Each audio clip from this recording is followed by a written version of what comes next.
दोस्तों आज हम बजटरी कंट्रोल के लेक्चर नंबर 9 शुरू कर रहे हैं और आज के इस लेक्चर में हम कैश बजट के क्वेश्चन करेंगे। पिछले लेक्चर में भी हमने कैश बजट के 2 क्वेश्चन कर लिए थे। कैश बजट का मतलब और कैश बजट किस तरह से बनाते हैं हमने पिछले लेक्चर में समझ लिया था। अगर आपने ये पिछला लेक्चर नहीं देखे तो पहले आप फर्स्ट लेक्चर जो है यानी कि लेक्चर नंबर 8 जो है लेक्चर नंबर 8 आप पहले देख के आइए, उसके बाद ही आज का ये लेक्चर आपको समझ में आएगा। तो हम अपने असाइनमेंट का क्वेश्चन नंबर 13 कर रहे हैं। आप अभी तक अगर ये असाइनमेंट डाउनलोड नहीं किए हैं तो डिस्क्रिप्शन में लिंक दिया हुआ, आप वहां से डाउनलोड कर लीजिए। तो क्वेश्चन नंबर 13 हम देख रहे हैं, the following data relate to Bookkeep limited. The financial manager has made the following sales forecasts for the first 5 months of the coming year commencing from 1st April 2021। Okay यानी कि अगले 5 महीने में क्या क्या बजट यानी कितना एस्टिमेटेड सेल्स जो है वो 5 महीने का दे रखा है, अप्रैल मई जून जुलाई अगस्त। आगे लिखा है other debtors and creditor balances at the beginning of the year are ₹30,000 and 14,000 respectively. यानी डेटर और क्रेडिटर का 30,000 और 14,000 बैलेंस दे रखा है। इसका क्या यूज होगा अभी हम आगे समझते हैं। पहले पूरा क्वेश्चन एक बार पढ़ लेते हैं और देखते हैं कि क्या क्या इंफॉर्मेशन दे रखा है और इस क्वेश्चन को हम 10 से 15 मिनट में सोल्व कर लेंगे। तो आगे देखिए क्या लिखा है, the balances of other relevant assets and liability are. Cash balance दे रखा है आपका 7,500, स्टॉक दे रखा है, एक्रूड सेल्स कमीशन भी दे रखा है 3,500 रुपए। सेकेंड पार्ट में दे रखा है, ध्यान से देखिए, 40% sales are on cash basis, credit sales are collected in the month of following the sale, cost of sales is 60% on sales दे रखा है। The only other variable cost is a 5% commission to sales agent, the sales commission is paid in a month after it is earned. इन सब का मतलब हम अभी एक एक करके करेंगे। पहले एक बार बस क्वेश्चन पढ़ ले रहे हैं। Inventory is kept equal to sales requirement for the next 2 month budgeted sale, trade creditor are paid in the following month after purchase and last में दे रखा है fixed cost are ₹5,000 per month including 2,000 depreciation. You are required to prepare a cash budget for the month of April May June. यानी कि आपको जो budget बनाना है अप्रैल May जून का ही बनाना है, सिर्फ 3 महीने का। तो अब देखिए हम ध्यान से आगे से बात करते हैं। यानी हमें अप्रैल मई जून 3 महीने का बजट बनाना है। तो उसके हिसाब से सबसे पहले देखिए फर्स्ट वाले एडजस्टमेंट में क्या लिखा है, the balance of other relevant assets and liability, जिसमें कैश बैलेंस दे रखा है 7,500। क्योंकि जब हम कैश बजट की बात करेंगे और कैश को भूल जाए ऐसा हो नहीं सकता। तो देखिए स्टार्टिंग में ओपनिंग बैलेंस यानी कि वो अप्रैल में आपका आ जाएगा ओपनिंग कैश बैलेंस 7,500 रुपए आपका है। इसमें हम क्या प्लस करते हैं, estimated cash receipt. Estimated cash receipt हो गया। अब इसमें सबसे पहले आएगा कैश सेल्स और कैश सेल्स क्वेश्चन में क्या बोला है, कैश सेल्स के लिए ध्यान से देखिए adjustment number second, 40% sales are on cash basis, credit sales are collected in the month of following sales. तो हमें सबसे पहले यहाँ पे क्या करना होगा कि आपको टोटल सेल्स 5 महीने का लिख लेना होगा जो आपको क्वेश्चन में दे रखा है। तो सेल्स आप देखिए आपका अप्रैल का दे रखा है 40,000 रुपये का, मई में दे रखा है 45,000 रुपये, जून का आपका सेल्स है 55,000 रुपये और जुलाई का है 60,000 और लास्ट का है 50 है। ये मन में ख्याल आ रहा होगा सर 3 महीने का बनाना है जून तक के, तो जुलाई अगस्त का हमें लिखने की क्या जरूरत है। आगे अभी क्वेश्चन में इसकी रिक्वायरमेंट है इसलिए हमने ये लिख लिया है। तो ध्यान से देखिए 40% सेल्स आर कैश बेसिस, तो सभी का 40% आप निकाल लीजिए। ये आपको सेल्स दे रखा है टोटल, इसमें से आपको बोला है कि कैश सेल्स इक्वल टू है 40% ऑफ सेल्स। तो 40,000 रुपये का 40% करेंगे तो आएगा 16,000 रुपये। इसका मतलब बैलेंस जो हो गया वो क्रेडिट सेल हो गया। बैलेंस आपका क्या हो गया, क्रेडिट सेल्स। तो जो भी है उसका 40% अगर कैश है तो बैलेंस कितना बचेगा, 60%, और ये 60% क्रेडिट सेल है। तो 40 में से अगर आप 16 घटा दोगे तो कितना आ जाएगा आपका 24,000 जो है वो आपका क्रेडिट सेल है। सेम 45,000 का 40% आप निकाल लीजिए। 18,000 रुपये आपका कैश सेल्स है और घटा देंगे 45 में से 18, तो बैलेंस 27,000 रुपये जो है वो आपका credit sale. Same to same 55,000 रुपये है, इसका 40% आप निकाल लीजिए तो 22,000 रुपये का आपका कैश सेल्स आ गया। और इस 55,000 में से 22,000 कैश है तो बैलेंस कितना रह गया 33,000। तो ये हमने क्योंकि 3 महीने का ही जरूरत है तो हमने 3 महीने का कैलकुलेट कर लिया। अब क्या बोला है क्वेश्चन में, आगे देखते हैं। आगे लिखा है क्वेश्चन में cost of sales in 60% on sales, यानी कि कॉस्ट ऑफ सेल्स यानी ये जो हम सामान बेच रहे हैं उसकी कॉस्ट कितनी है, तो उसकी कॉस्ट जो है इस सेल्स का 60% के बराबर है।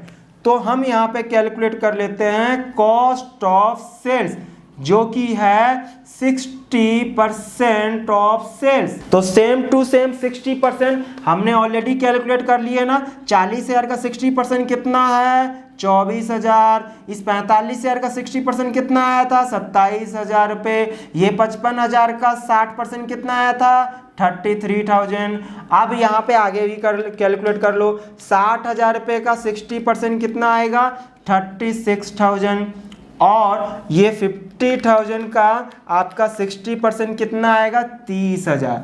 मतलब कि ये एक प्रकार से हो गया कॉस्ट ऑफ गुड सोल्स।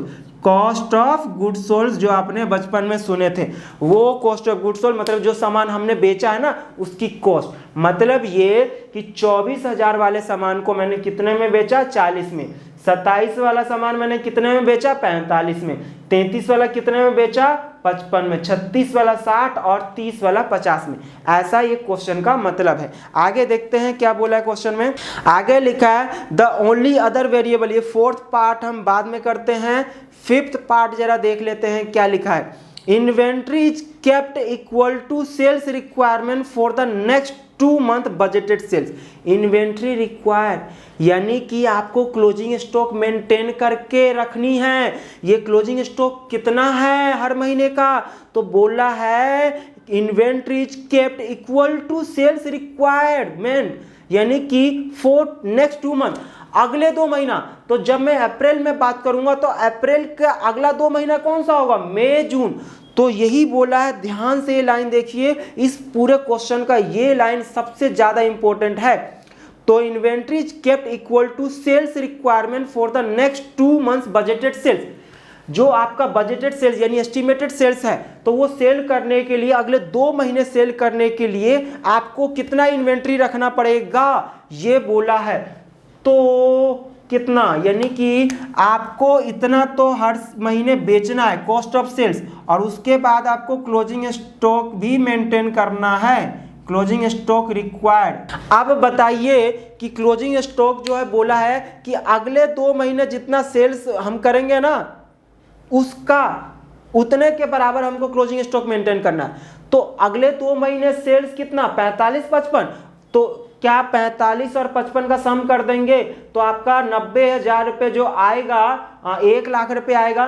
क्या वो 1 लाख रुपये क्लोजिंग स्टॉक होगा? नहीं। एक बात बताइए, क्लोजिंग स्टॉक का मतलब होता है सामान, बना हुआ सामान जो अपने गोडाउन में हमें रखते हैं। तो बना हुआ सामान अपने गोडाउन में जो रखते हैं उसको सेलिंग प्राइस पे हम रिकॉर्ड करते हैं या फिर कॉस्ट पे रिकॉर्ड करते हैं? कॉस्ट पे रिकॉर्ड करते हैं। मालूम है ना कि क्लोजिंग स्टॉक हमेशा किस पे रिकॉर्ड करते हैं? कॉस्ट पे। और ये जो सामान हम बेच रहे हैं उसकी कॉस्ट तो ये है। इसका मतलब हमें जो अगले 2 महीने में जो सेल करनी है वो इतने वाला इतने में बेचना है, इतने वाला इतने में बेचना है। तो इसका मतलब इतने रुपए के सामान, बना हुआ सामान ही तो आपको रखना है स्टॉक में। तो इसका मतलब 27,000 रुपये और 33,000 रुपये अप्रैल में बोला है कि उतना क्लोजिंग स्टॉक होगा जितना अगले 2 महीने में आपको सेल करने के लिए सामान चाहिए।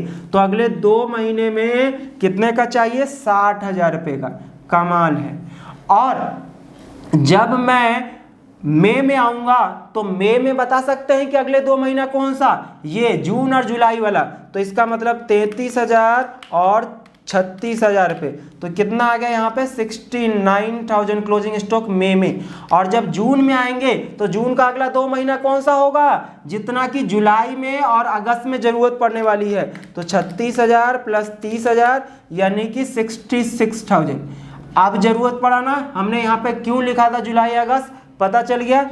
तो ये आपका कंप्लीट हो गया है। तो आप बताइए 24,000 का सामान आप बेचेंगे, 60,000 रुपये का सामान आपको गोडाउन में रखना है, तो आपको कितने सामान, कितने प्रोडक्ट की ज़रूरत है, कितने यूनिट की ज़रूरत है, कितने रुपए की, 84,000, यानी 84,000 रुपये का टोटल सामान आपको ज़रूरत है। जिसमें से आपके पास ओपनिंग स्टॉक भी दे रखा है, देखिए ध्यान से, स्टॉक दे रखा है। जब साल स्टार्ट हुआ था तो आपका 51,000 का स्टॉक है। ओ माय गॉड, 51,000 का, तो ये माइनस कर देंगे, इसको क्या बोलेंगे, ओपनिंग स्टॉक। Opening stock 51। बताइए 84,000 रुपये का सामान की जरूरत है आपको साल पूरे महीने में, अप्रैल में, जिसमें से 51,000 रुपये आपके पास पिछले महीने का है। तो इसका मतलब बताइए इस महीने आपको कितने रुपए का खरीदना पड़ेगा सामान, 33,000। तो ये आपका आ जाएगा purchase during the month of April.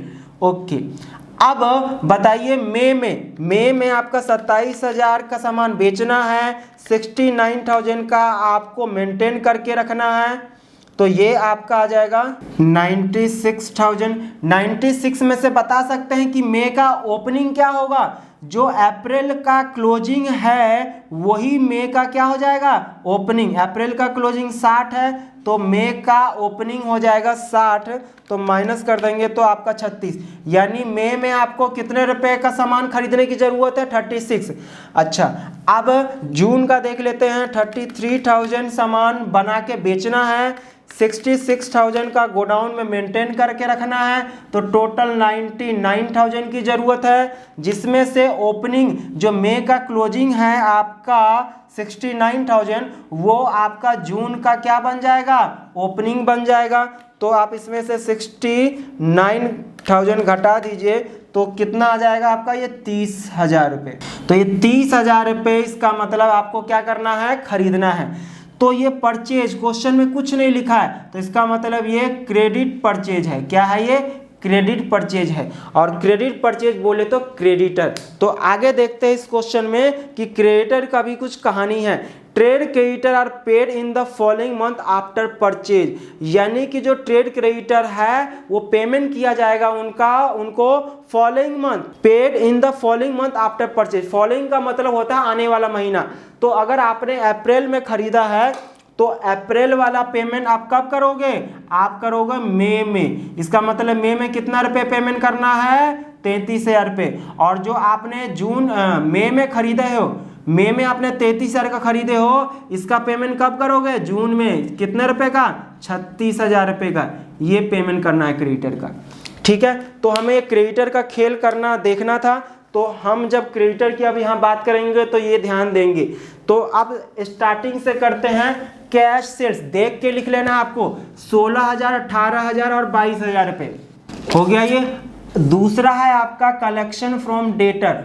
Collection from debtor, debtor के लिए क्वेश्चन में क्या बोला है, credit sales are collected in the month following the sale, यानी कि जो क्रेडिट सेल है फॉलोइंग द मंथ, यानी कि जिस महीने में मतलब कि हमने सेल किया क्रेडिट, उसके अगले महीने में, फॉलोइंग द मंथ, जिस महीने में। तो देखिए अप्रैल में आपने कितने रुपए का क्रेडिट सेल किए हो, 24,000 रुपये का। तो ये 24,000 वाला फॉलोइंग, अप्रैल के बाद कौन सा महीना आता है, मई में। तो अप्रैल में 24,000 का सेल किए हो तो ये कब मिलेगा, ये मई में मिलेगा 24,000 रुपये। और जो मई में आपने 27,000 रुपये का क्रेडिट सेल किए हो, ये कब मिलेगा, मई का अगला महीना फॉलोइंग मंथ कौन सा होता है, जून, 27,000 रुपये। कमाल है ना। मन में ख्याल आ रहा होगा सर अप्रैल का कहाँ गया। अप्रैल का सबसे पहले आपको बैलेंस ही दे रखा है। ध्यान से देखिए कि डेटर का और क्रेडिटर का बैलेंस है 30,000, 14,000। तो डेटर का बैलेंस 30,000 है, मतलब ये अप्रैल का डेटर कितने रुपए मिल जाएगा, डेटर से 30,000 रुपये। तो तो ये आपका आ गया एस्टिमेटेड कैश रिसीट, इसको हम ए लिख लेंगे। आप टोटल कर सकते हैं इसका, ये आपका आ गया 53,500। अब बी पार्ट में हमको क्या लिखना है, एस्टिमेटेड पेमेंट। ये आपका एस्टिमेटेड कैश पेमेंट में सबसे पहले आपको देखना है क्रेडिटर का payment to creditor. Payment to creditor, creditor का बैलेंस देखिए आपका पिछले महीने का दे रखा है 14,000 रुपये, तो अप्रैल में तो आप 14,000 रुपये पेमेंट कर देंगे। और क्रेडिटर के लिए आपको बोला था trade credit are paid in the following month after the purchase, यानी कि जो आपने फॉलोइंग आने वाला महीना अप्रैल में जो खरीदे हो 33,000 रुपये का उधार, उसका पेमेंट कब करोगे, मई में। तो मई में आपको 33,000 रुपये का पेमेंट करना पड़ेगा। और जो आपने मई में 36,000 रुपये का उधार खरीदे हो, इसका पेमेंट फॉलोइंग अगला महीना कौन सा होगा, जून में। तो जून में आपको कितने रुपए पेमेंट करना पड़ेगा, 36,000। तो ये क्रेडिटर का खेल खत्म हो गया। तो एडजस्टमेंट नंबर 1 हमारा कंप्लीट हो गया है। इसमें एक्रूड सेल्स कमीशन है, कमीशन का भी देख लेते हैं क्या है।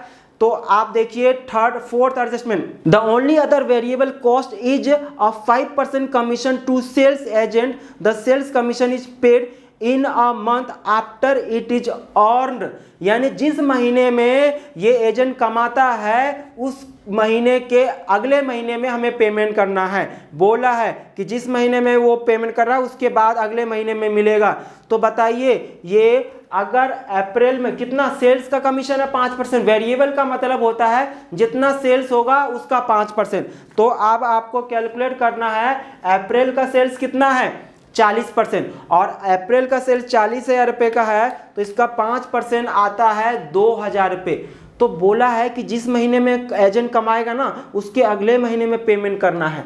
तो अप्रैल में 40,000 रुपये का, तो हम यहाँ पे लिख देंगे कमीशन टू सेल्स एजेंट। अब अप्रैल में हमने 40,000 का सेल किया है, उसका 5% निकालेंगे तो 2,000, और 2,000 कब देंगे, अगले महीने में, यानी कि मई में। अब बताइए कि जो मई में हमने सेल किया है उसका कमीशन 5%, 2,250। तो मई वाला कमीशन कब देंगे, अगले महीने, यानी कि जून में 2,250। फिर अप्रैल में कहाँ से आएगा, अप्रैल का आपको देखिए दे रखा है, स्टार्ट जब मंथ हुआ था तो एक्रूड सेल्स कमीशन 3,500, तो 3,500 आपका ये अप्रैल में आ जाएगा। कमाल है। तो देखिए ये आपका यहाँ तक के कंप्लीट हो गया है। अब आगे क्या लिखा है क्वेश्चन में, आगे लिखा है आपका इन्वेंट्री हो गया है, ट्रेड क्रेडिटर भी हो गया है। लास्ट एडजस्टमेंट देखिए, fixed cost are ₹5,000 per month including ₹2,000 depreciation. Fixed cost है तो फिक्स्ड कॉस्ट कितना लेना है, 5,000 रुपये का है। डेप्रिसिएशन का क्या करना है, डेप्रिसिएशन आपको मालूम है ना कि डेप्रिसिएशन नॉन कैश आइटम है, और हम कैश बजट बना रहे हैं तो कैश बजट में नॉन कैश आइटम का क्या लेना और क्या देना हटा दो। फिर कितना रुपए का है आपका, 2,000 रुपये का डेप्रिसिएशन है। तो 5,000 में से 2,000 रुपये हटा दोगे तो कितना आएगा, 3,000। ये 3,000 रुपये आपका आ गया हर महीने। यही क्वेश्चन में बोला था पर मंथ था, तो हर महीने का खेल। तो ये आपका टोटल एस्टिमेटेड पेमेंट आ गया बी पार्ट, आप लिख लीजिए। ये आपका आ गया 20,500। इस 53,500 में से अगर आप घटाएंगे तो कितना आ गया, 33,000 रुपये। ये क्या आ गया आपका क्लोजिंग कैश बैलेंस। और जो अप्रैल का क्लोजिंग कैश बैलेंस है वो मई का क्या बन जाएगा, ओपनिंग बन जाएगा, 33,000। तो 33,000 आपका, फिर 18,000 और 24,000, तो ये आपका यहाँ आ गया 75,000। 75,000 मई में टोटल रिसीव होने वाला है, जिसमें से आप ये पेमेंट माइनस कर दीजिए, कितना है ये 38,000। तो माइनस कर देंगे 38,000, तो इसका मतलब 37,000 आपका मई के एंड में क्लोजिंग कैश बैलेंस आ जाएगा। अब ये जो मई का क्लोजिंग है वो जून का क्या बन जाएगा, ओपनिंग बन जाएगा, 37,000। तो 37,000 प्लस 22,000 प्लस 27,000, तो आपका ये 86,000 जो है वो जून का एक्सपेक्टेड या एस्टिमेटेड कैश रिसीट है, जिसमें से आप ये माइनस कर देंगे। तो पहले इसका टोटल कर लीजिए, 36, 2250 एंड 3,000, ये आपका आ जा रहा है 41,250। अब इसमें से इसको घटा दीजिए, 44,750। तो देखिए यानी कि जून के एंड में आपका क्लोजिंग कैश बैलेंस कितना रह जाएगा 44,750। तो देखिए क्वेश्चन नंबर 13 कितना आसान था, देखने में तो बहुत बड़ा क्वेश्चन लग रहा था, हैवी क्वेश्चन लग रहा था, जैसे लग रहा है ये तो जान लेके रहेगा, इतना बड़ा क्वेश्चन आ गया छूटेगा। पर देखिए हमने कितनी आसानी से सॉल्व कर लिया। ये वर्किंग नोट को हमें कंसीडर करना है, यानी वर्किंग नोट को भी उतने ही साफ सुथरे से बनाना है जितना कि हम ये फेयर कैश बजट बना रहे हैं, क्योंकि बिना इसके आप सोच के देखिए, यहाँ तो हमने सिर्फ इसके हेल्प से पूरा यहाँ पे लिखा है, यहाँ तो कुछ था ही नहीं, सारा खेल तो यहाँ पे था। तो वर्किंग नोट को भी आपको अच्छे से समझने और अच्छे से लिखने की ज़रूरत है। तो दोस्तों अगर ये आपको अच्छे से समझ में आ रहा है, मेरा मेहनत आपको अच्छा लग रहा है, तो आप अपने दोस्तों में भी शेयर करिए सारी की सारी वीडियो, जितने भी आप देख रहे हैं हमें फॉलो कर रहे हैं। तो इसी के साथ आज की मुलाकात हम यहीं समाप्त करते हैं, मिलते हैं फिर एक नए वीडियो में। Thank you so much.